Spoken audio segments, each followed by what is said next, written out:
Desde que asumió el poder, el presidente de El Salvador ha dicho que llegó para cambiarlo todo. En sus primeros casi 2 años de gobierno enfrentó bastante resistencia interna en algunas instituciones salvadoreñas.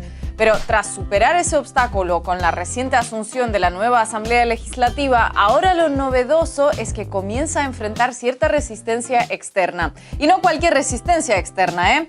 Ojo. La fulminante destitución de los magistrados del Tribunal Constitucional y del fiscal general salvadoreño levantó polémica dentro y fuera de El Salvador. Varios organismos internacionales manifestaron su preocupación por lo sucedido y hasta la Casa Blanca se pronunció en contra. Una situación que obliga a Nayib Bukele a revisar algunas de sus estrategias y alianzas y que, de seguir por la vía actual, podría afectar no solo a la situación política salvadoreña, sino también a las relaciones y equilibrios de poder a nivel regional. Ahí les va.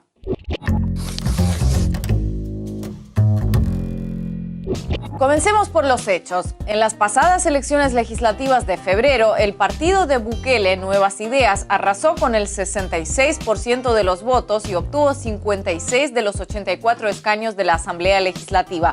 Un resultado histórico. Asunto que, por cierto, analizamos en un video dedicado en exclusiva a esas elecciones. Así, controlando 2/3 de los curules, el proyecto del presidente superaba uno de los principales obstáculos políticos que enfrentaba, la oposición del poder legislativo. Un obstáculo importante, pero no el último que buscaba superar.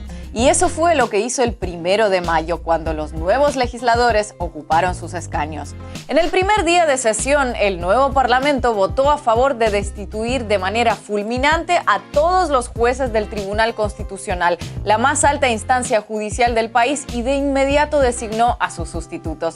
Seguidamente, los parlamentarios cesaron al fiscal general de la Nación. Y todo eso en unas pocas horas, en la primera sesión de la nueva Asamblea y seguramente la más vertiginosa de su historia. De inmediato surgieron reacciones de preocupación o rechazo, tanto entre la oposición salvadoreña como internacionalmente. Algunos llegaron a calificar los hechos como golpe de Estado u autogolpe.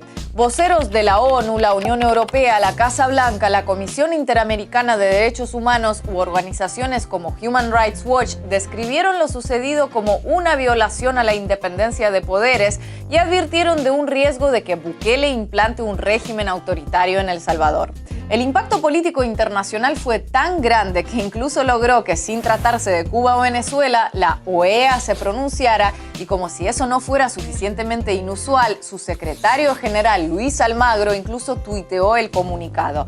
Palabras mayores. Ahora, ¿se respetó el hilo constitucional o no? Bueno, ya saben cómo son los textos constitucionales. Muchas veces se prestan para diferentes interpretaciones. Si uno se atiene estrictamente a lo que dice la Constitución salvadoreña, sí, el Parlamento puede destituir a los cargos que destituyó. Pero también hay dudas más que razonables relativas a cómo se llevó a cabo el procedimiento. Porque, por ejemplo, en el caso de los magistrados, se votó su destitución sin realizar un debate previo en la plenaria. Además, los destituidos no tuvieron derecho a defender su postura sobre la acusación de haber convertido a la Sala de lo Constitucional en un superpoder arbitrario y discriminador, por la cual fueron apartados de sus cargos. Por último, sus sustitutos express no fueron propuestos por el Consejo Nacional de Judicatura, sino por el propio partido de Bukele. Pero aparte de interpretaciones y cuestiones de forma, la polémica va más allá, porque incluso suponiendo que se hubieran seguido todos los pasos estrictamente, la discusión habría surgido igualmente y las opiniones a favor o en contra no hubieran cambiado drásticamente, porque en gran medida el debate gira por un lado en torno a los conceptos de las llamadas democracias liberales y la separación de poderes, y por el otro al miedo de que surja una nueva experiencia autoritaria en una región con una larga historia de autoritarismos. Pero con el corazón en la mano, independientemente de si usted es de izquierda, derecha, centro, ninguna de las anteriores, de si Bukele le inspira poca, ninguna o mucha confianza y simpatía, sinceramente, ¿qué habría hecho otro político en su lugar con semejante caudal electoral? ¿Qué partido con casi 70% de los votos otorgaría puestos claves en el Estado a grupos rivales que no llegan ni al 13%?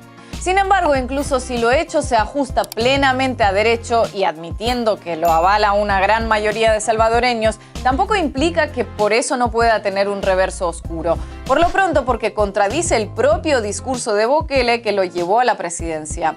El de acabar con las prácticas de la vieja política, de los partidos tradicionales, en fin, de los mismos de siempre. En nuestro país hemos tenido siempre presidentes con bancada legislativa. ¿Cómo le ha ido a El Salvador con un presidente coligado con los diputados? ¿No sería mejor tener un presidente independiente de la Asamblea Legislativa que tenga que conseguir acuerdos? Con 64 votos, 8 de sobra, se destituyó al fiscal y a los magistrados. El pueblo dijo, les damos suficientes votos para que no tengan que negociar con nadie y para que tomen las decisiones el primer día si es necesario. Al final, lo que él está haciendo no es tan diferente de lo que está desmontando.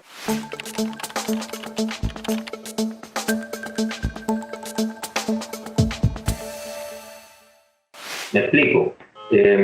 Él ha llegado al poder y su tremenda popularidad se debe, entre otras razones, a los señalamientos constantes que hizo de lo que podríamos llamar el viejo régimen, pero lo que está haciendo ahora mismo que ha llegado al Ejecutivo hace 2 años y que tiene esta mayoría parlamentaria, está haciendo exactamente lo mismo. Los nombres de las personas que han ido a tomar estas instituciones son personas identificables perfectamente con el buquelismo. Es decir, no está saneando para poner actores probos, actores sobre los que esta sociedad no tenga no tenga mayores dudas, sino que está poniendo auténticas marionetas en esos puestos clave de estas instituciones clave. Antes les pedí a todos que me contestaran con la mano en el corazón que qué habrían hecho otros políticos de haber logrado el mismo caudal de votos de Bukele. ¿Recuerdan? Ahora les pido que vuelvan a ponerse la mano en el corazón y me digan qué gran cambio trascendental hay entre un partido que llega al poder y pone a su gente en cargos importantes del Estado y un partido que llega al poder y pone a su gente en cargos importantes del Estado.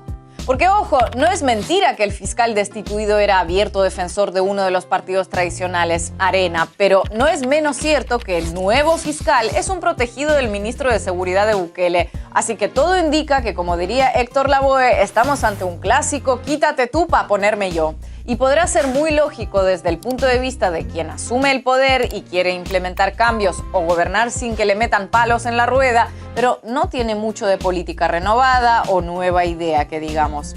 Dentro de El Salvador, la preocupación en varios sectores es que el que ha sido el sistema democrático salvadoreño, nacido de una cruenta guerra civil a la que se puso fin mediante una serie de acuerdos hace 30 años, esté ahora en grave peligro. Y no porque lo consideren perfecto, ni mucho menos, sino por el temor a que las medidas de Bukele desestabilicen progresivamente el delicado tejido de convivencia logrado entonces.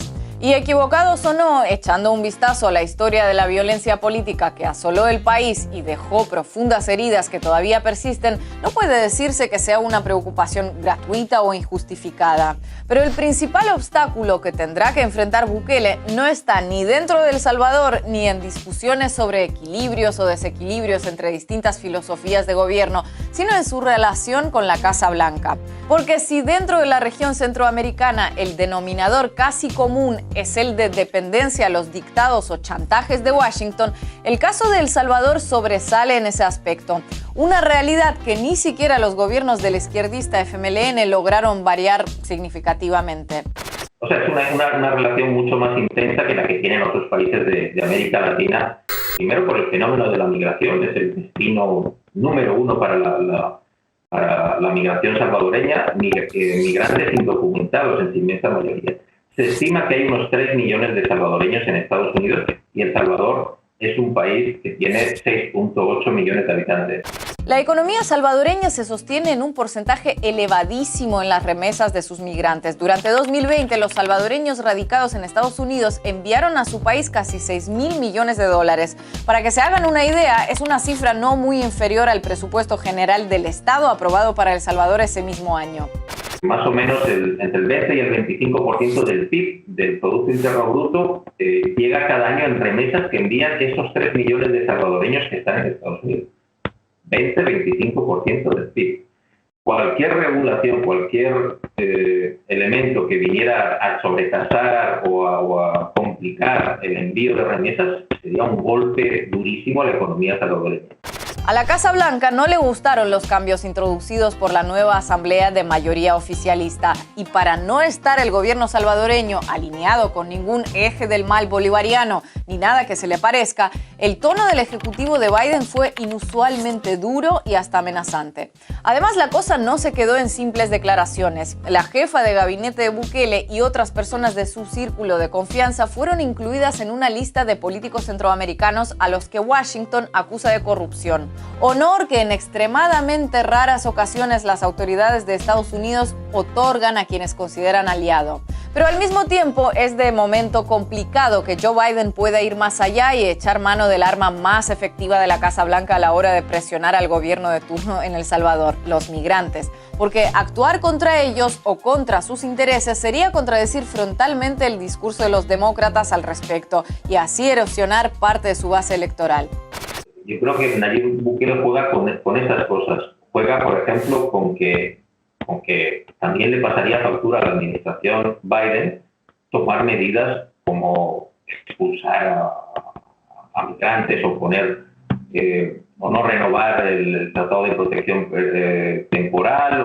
El presidente salvadoreño sabe que en un enfrentamiento con Biden, ningún gobierno regional entre los alineados con Washington se pondrá de su lado. Por otro lado, él mismo buscó romper todo vínculo con los países desalineados cuando tenía máxima sintonía con la administración de Trump.